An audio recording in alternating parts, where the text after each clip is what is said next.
सरकार का निर्णय हुआ है परिसीमन करने के लिए। परिसीमन के आधार पे ही अब फिर पंचायतों का फिर से पुनर्गठन होगा और उसके बाद चुनाव कराए जाएंगे। बिहार में होने वाले पंचायत चुनाव को लेकर के सभी की निगाहें इस पर टिकी हुई है। वैसे में खुद बिहार सरकार के पंचायती राज मंत्री दीपक प्रकाश ने बता दिया है कि आखिर इस बार का पंचायत चुनाव समय पर होने वाला है या फिर नहीं। आपको मालूम होगा कि पंचायत चुनाव को लेकर के सभी जो है वो तैयारियों में जुटे हुए हैं अपने अपने स्तर पर। ग्रामीण में इसको लेकर के एक अलग ही तैयारी जो है वो देखने को मिल रही है। इन सब चीजों के बीच आपको बताएं तो बिहार सरकार के पंचायती राज मंत्री दीपक प्रकाश ने बताया है कि कब जो चुनाव है वो होने जा रहा है। इतना ही नहीं, उन्होंने ये भी कहा है कि परिसीमन का जो काम है वो पूरा होने के बाद जो तैयारियां हैं वो देखने को मिलेंगी। और ऐसे में बहुत सारे लोग हैं जो कि पूछ रहे हैं, लगातार उनके द्वारा सवाल खड़े किए जा रहे हैं और लोग ये जानना भी चाह रहे हैं कि पंचायत चुनाव आखिर कब होगा। आपको मालूम होगा कि परिसीमन की वजह से इस बार का जो पंचायती चुनाव है उसको टाल दिया गया, क्योंकि बहुत सारे जो काम थे वो बचा हुआ था। और खुद दीपक प्रकाश ने भी कई दफा अलग अलग मंचों से ये कह रखा था कि इस बार टेक्नोलॉजी का हम लोग ज्यादा से ज्यादा इस्तेमाल करेंगे।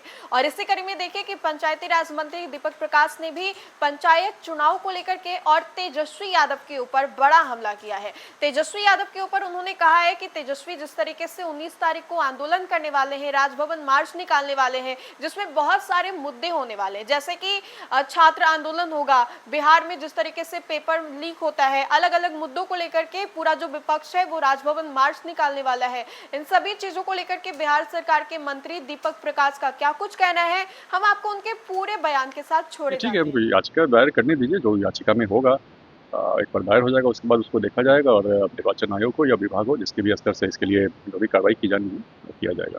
सर, जिस तरह से छात्रों को गोली चली, तेजस्वी यादव 19 तारीख को राजभवन मार्च कर रहे इस पे मार्च कर रहे हैं, अभी मुझे जानकारी नहीं है, लेकिन क्या कुछ मैटर है इसके ऊपर हम एक बार अपडेट ले लेते हैं तो फिर इस पर जवाब दे पाएंगे। हैं। सर, क्या लगता है सर कि इस बार जो पंचायती चुनाव हो रहे हैं उसमें परिसीमन होना चाहिए, क्या सही? सरकार का निर्णय हुआ है परिसीमन करने के लिए। परिसीमन के आधार पे ही अब फिर पंचायतों का फिर से पुनर्गठन होगा और उसके बाद चुनाव कराए जाएंगे। सर, कल ही सदन के दौरान ये चर्चा उठाई कि पटना का नाम फिर से एक बार पाटलिपुत्र कर देना चाहिए। नहीं, पहले पुरानी मांग है और बहुत ही जायज़ मांग है।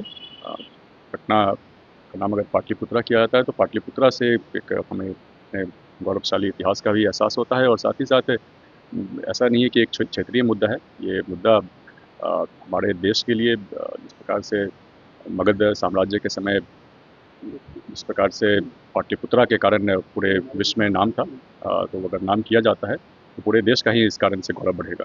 सर, अभिजीत दूसरे जो कि बीजेपी के फाउंडर हैं, उन्होंने कहा है कि सीजन 2 बहुत जल्द आने वाला है और इस बार जो गवर्नमेंट स्कूल्स हैं उनकी स्थिति को लेकर वो प्रोटेस्ट करेंगे। नहीं, अगर जायज़ मुद्दों को अगर कोई भी व्यक्ति उठाता है, उनका स्वागत है। अगर जो भी जायज़ मुद्दे होंगे, सरकार उनके ऊपर निश्चित तौर पर कार्रवाई भी करते रही है और आगे भी करते रहेगी। युवा अगर बढ़ चढ़कर अपनी बातें रख रहे हैं तो सरकार के सामने स्वागत योग्य है। सर, एक तरफ झारखंड में सर राहुल गांधी हो गए या फिर अभिजीत दूसरे हो गए, वो कुछ नहीं बोल रहे हैं और दूसरे वो प्रोटेस्ट की तैयारी हो रही है। नहीं, कहीं भी सेलेक्टिव नहीं होना चाहिए लोगों को।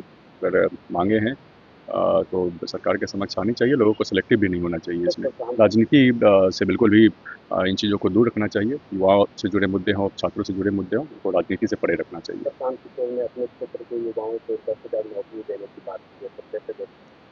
नहीं, बेहतर तो होगा अगर जैसे उन्होंने कहा था कि उनके कुछ कॉन्टैक्ट्स हैं, तो बिहार में ज़्यादा से ज़्यादा उद्योग आ पाएँ ताकि युवाओं को यहाँ पे रोज़गार मिले। अगर इस तरीके की वो पहल करते हैं तो स्वागत योग्य है। कोई भी व्यक्ति इस तरह का काम करता है तो स्वागत योग्य है।